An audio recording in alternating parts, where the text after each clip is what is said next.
May nabili akong product sa online, guys. Try natin kung makatanggal nga ba sa mga dumidikit sa ating mga motor, tulad ng mga lupa or buhangin na tumitigas na at di siya natatanggal kahit papaliguan mo. Ito i-try natin. Yan, inisprayan ko siya. Habang inisprayan ko siya, guys, lumalambot pala siya.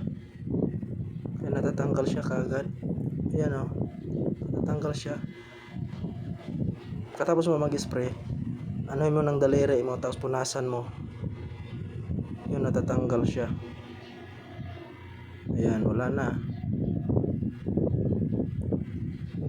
Marami kasing ganyan dumidikit, di mo matatanggal pag naglilinis ka ng motor. Pero itong base pa na gamit ko, tinatanggal niya yung mga dumidikit na yan. Yan, dami oh.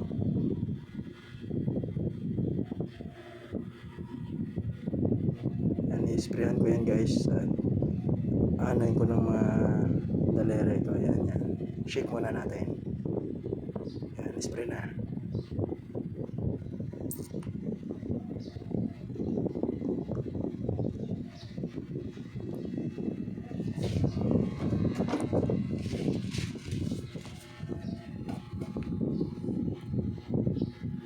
Yan, lumalambot siya. Maganda siya gamitin.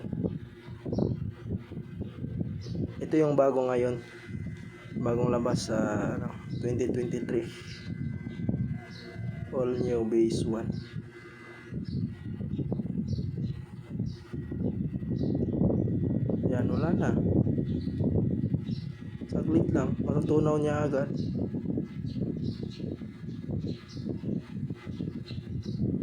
Wala na, guys. Ganun lang kasimple paggamit.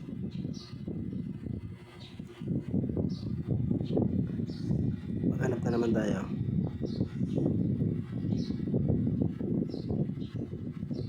Yan, umiikot ako, naghanap ako dyan.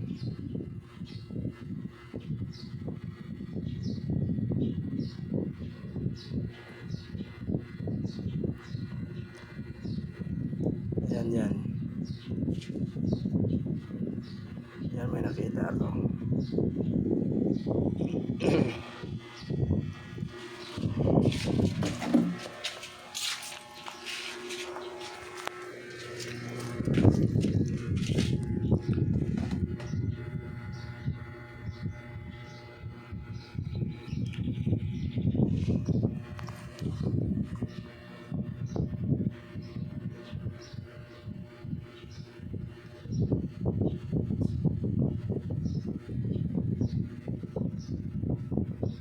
Yan, natutunaw siya gano'n. Tanggal na. O, di ba? Ang galing. Lumalambot siya eh. Wala na, guys. Malinis na.